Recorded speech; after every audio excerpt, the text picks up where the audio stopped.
pas si on parle comme ça au Marie, bureau.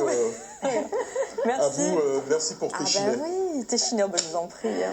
On va parler littérature à présent. Bah oui, c'est une émission très culturelle aujourd'hui. Alors Marie-Blanche, vous êtes, je le disais tout à l'heure, auteure vous-même, passionnée de littérature. Donc aujourd'hui, vous avez eu envie de nous présenter aussi eh bien, des livres d'autres auteurs avant de nous parler du vôtre.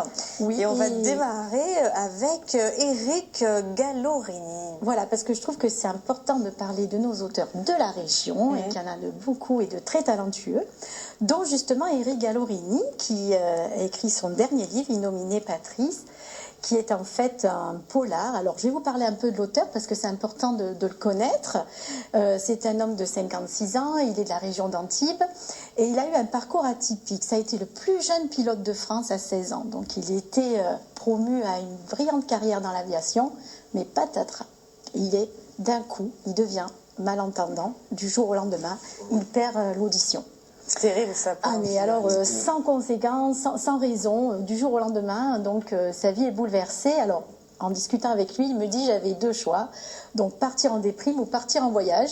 Il a choisi la deuxième option. Il a choisi la deuxième option parce que c'est un épicurien, il aime la vie. Et donc il commence à partir en voyage, il commence à écrire des carnets de route et pour des sites spécialisés dont le Routard. Et il a un lectorat comme ça, fan de ces carnets de route, qui à un moment donné, en 2013, lui dit mais vous devriez écrire des romans. Et ça lui fait tilt. C'est incroyable ce virage comme ça de vie qu'il a eu. Mais il a su rebondir en fait. Il a gardé l'énergie positive et puis du coup, il a tiré parti de cette situation. C'était finalement son destin. Peut-être qu'il n'aurait pas écrit s'il avait fait un autre parcours. Et voilà, donc il commence à écrire et il met en place son personnage qui est récurrent, qui est Maverick, qui est en fait un détective globetrotter. Et il écrit essentiellement au cours de ses voyages. Donc voilà. Donc c'est génial. Donc on parcourt le monde avec lui. Il y a toujours des petites enquêtes. Donc ce sont des livres avec des voyages, des enquêtes. Et il dit que c'est en fait des polars géographiques. Bien, ça donne envie. Et là, celui-ci, il se passe où alors du coup? Alors celui-ci, donc ça commence à Biot, dans un petit village d'Antibes. Ça commence un peu dans une tragédie. On est en 1974. On découvre un prêtre et une jeune femme morts tous les deux, assassinés. Donc on en déduit en fait que le prêtre a assassiné la jeune femme, c'est un crime passionnel et qu'en fait après il s'est donné la mort. Sauf que non. Sauf qu'en fait c'est pas ça. Dans ce petit village de Biot, il existe une secte satanique, l'ordre de la lune noire, et en fait elle fait pression sur tous les villageois et elle sème la terreur et donc personne ne parle, tout le monde se tait. 30 ans après... Et on ne dit pas tout, hein? Non, ne racontez pas juste tout. 30 ans après, arrive un jeune curé, un jeune prêtre, Luca Laurenti, avec la ferme intention d'élucider l'histoire et de prouver l'innocence de ce prêtre. Alors, quel lien a-t-il avec ce prêtre? Vous le découvrirez en le lisant. Et donc, il fait appel à Maverick, qui n'est autre que son ami d'enfance. Voilà, notre inspecteur, notre détective privé globetrotter. Voilà. Et donc, ils vont mener une enquête qui va donc commencer dans les Alpes-Maritimes, aller à Naples, magnifique, et finir au Nicaragua, voilà, pour essayer de trouver quelle est l'origine vraiment de ce meurtre et pourquoi. Et on voyage aussi vraiment, enfin c'est magnifique. Moi qui connais Naples, je me suis régalée parce que j'ai retrouvé les endroits que j'avais visités. Ça donne envie. Ouais, c'est très intéressant.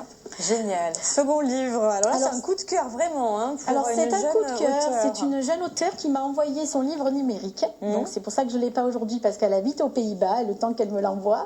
Oui. Donc voilà.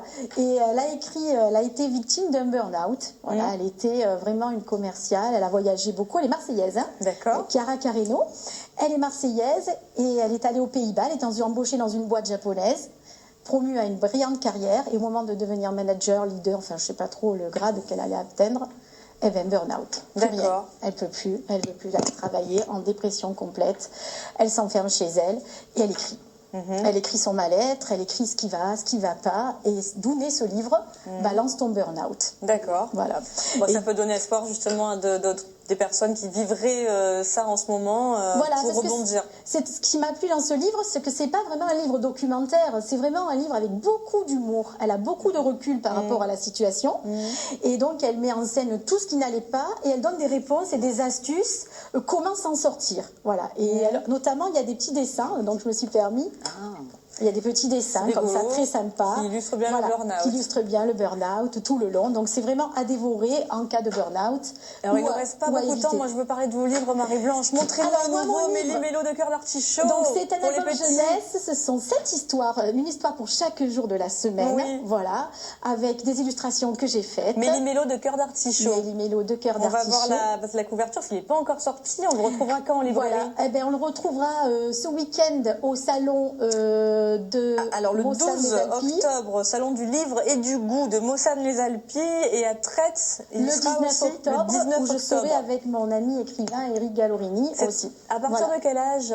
On va dire entre 8 et 11 ans. Ce sont des histoires avec des jeux de mots. Il y a des personnages, enfin des objets qui parlent, des enfants qui sont un petit peu, on va dire, malins. Il y a à chaque fois une espèce de petite réflexion sur les relations entre les enfants. Il y a des jeux de mots. Il y a un glossaire à la fin avec tous les jeux de mots, les expressions que j'ai utilisées. C'est génial. Vous êtes amusé à faire ça, le premier livre jeunesse? Je me suis régalée. Et montrez-moi le premier, là, hop, le précédent. Le dernier, le manteau du ciel. Parce qu'on est déjà sur le générique, ça passe trop vite. Le manteau du ciel, on vous retrouvera le 19 octobre à Traite avec ce livre. Hein, voilà, 19 octobre au Salon du Livre. Coup de cœur 2019 du Festival of de Cannes. Bravo, félicitations. Bravo. Et moi, je l'ai lu, il est super aussi. Hein, voilà, donc à se procurer. Les auteurs locaux sont bien présents ici aussi, voilà, avec de belles productions. Pour nous. Bah, bravo, manteau du ciel et notre joli Méli-Mélo de cœur d'artichaut. Merci Marie-Blanche, merci Abdoul.